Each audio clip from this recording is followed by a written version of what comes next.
Out of this week's swirling political news with Matt Schlapp. He's the chairman of the American Conservative Union and the former White House political director under President George W. Bush. And Hillary Rosen. She's a longtime Democratic consultant and managing director at the public relations firm SKD Knickerbocker. And we thank both of you for being here. Matt, to you first, this feud that has gone on now for several days between the president, Senator Corker, now Senator Flake.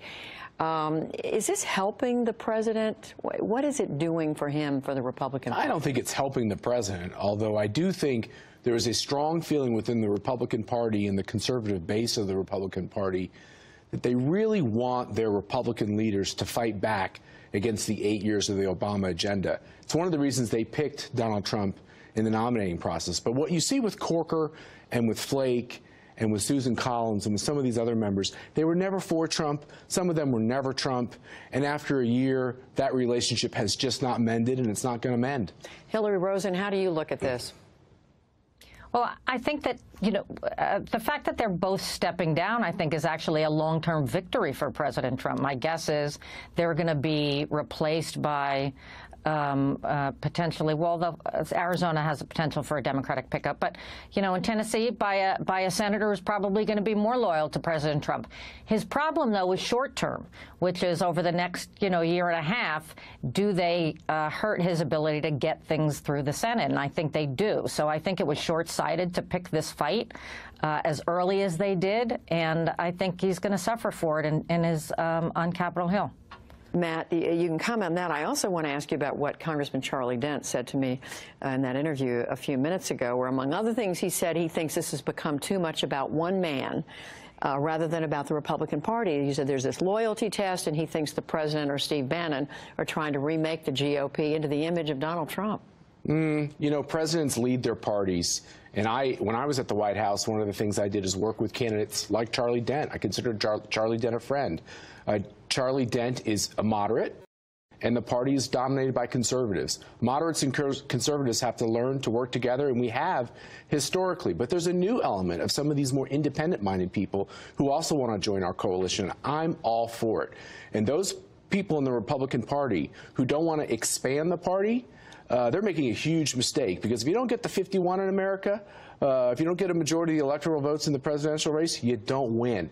And I want to win races. So, Hillary Rosen, looking at this from the other side of the political aisle, does it look like this is getting the Republican Party stronger or not? Well, I think it's getting more concentrated. And so I think if you look in particular areas like at Tennessee, it becomes stronger if you look at what happened in Alabama when the conservative candidate won the Republican primary. So I think it essentially creates more division and less incentive for more conservative Republicans to want to compromise and work with Democrats, I think. But it also puts places in play that may not have been in play, like Arizona. And, I think we can pick up a Democratic seat in Arizona because moderate Republicans and independents have sort of been driven away from due to the kind of combativeness of Donald Trump. Let me just quickly address this. Jeff Flake was at 18% amongst Republicans in Arizona. He had no shot of winning. Bob Corker wouldn't get out of a Republican primary in Tennessee. Same for Susan Collins if she ran for governor of Maine. These people who are bellyaching are people that had political problems in their states, and they were going to lose anyway. So that's what's important here. But their independence is valued. Yeah. But their independence is valued by the middle of the spectrum there, and that's where you're fighting for election in those Senate races, I think. I want to turn you both to these reports, Matt, in the Washington Post and other news organizations, that the Hillary Clinton campaign was among those Democrats who were funding this so-called dossier research into President Trump's connections to Russia. What's the consequence of this? Well, it sure muddies the waters for people who believe that the special counsel investigation and this whole concept of Russian collusion is a Trump problem.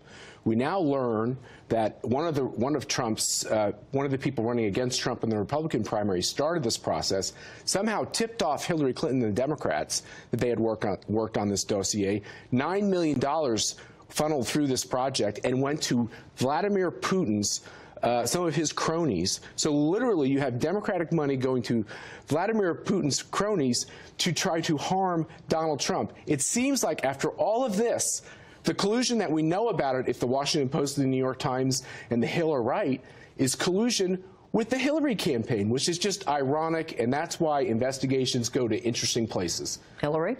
Well, let's be clear. Donald Trump and his administration are under investigation because he fired the FBI director who was investigating countless meetings between his campaign officials and Russians, and that his top lieutenants did not disclose multiple amounts of those meetings in their form. So that's why that investigation is going on. I think this dossier only muddies the water from a rhetorical standpoint, not from the investigation standpoint. It's mere opposition research that a candidate did during the campaign. There's no suggestion of any kind of government involvement. It was actually a British ex-British spy who ended up doing the majority of this work. It had nothing to do with Russia. I think it's interesting. I don't think that we're going to see anything happen here with respect to that. I think, you know, Mueller has what he'll have.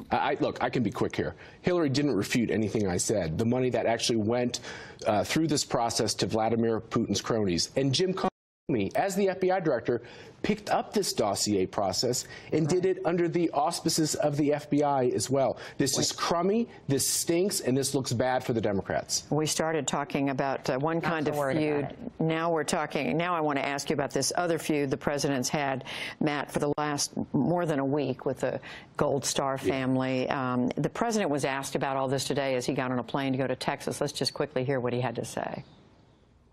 I was really nice to her. I respect her. I respect her family. I certainly respect LaDavid, who I, by the way, called LaDavid right from the beginning. Just so you understand, they put a chart in front, LaDavid. It says LaDavid Johnson. So I called right from the beginning. There's no hesitation. One of the great memories of all time. There was no hesitation. The president talks about this. Should he just drop it? Yes. Or is it helpful to keep talking about it? He should drop it. I think I was with President Bush during years when he had to have some of these meetings and conversations. It's gut-wrenching for a president, and I think it should be private. And I think that the Congresswoman made a big mistake down in Florida who tried to politicize this, and I think the president makes a mistake if he continues to engage this woman who clearly is grieving. It must be a terrible loss. I haven't experienced something like this, and I think we need to give her her privacy. I think we ought to leave it alone, and I think you should keep making the calls. Most of the calls will go well. Most of the people will appreciate the calls, even if they're raw emotionally. But I don't think we should be talking about it in a public sense. Hillary, what do we learn from this? Look, well, we learned that the president and his chief of staff should not go on TV and call a grieving widow and her friend, even if that friend is a congresswoman, liars. And he picked this fight. He's kept it going. It's extraordinarily painful for a lot of, not just that family, but for a lot of families who suffered loss. And they still have given no reasonable explanation for what even happened to these soldiers in Niger. And I think that if the president really cared about this situation the way he tried to express today, he would focus more on getting answers for those families than protecting his name when he clearly picked this fight to start. Well, we know there is an investigation underway at the Pentagon, and we're all waiting to see where that goes. Hillary Rosen, Matt Schlapp, thank you both. Thanks, Judy. Thanks, Judy.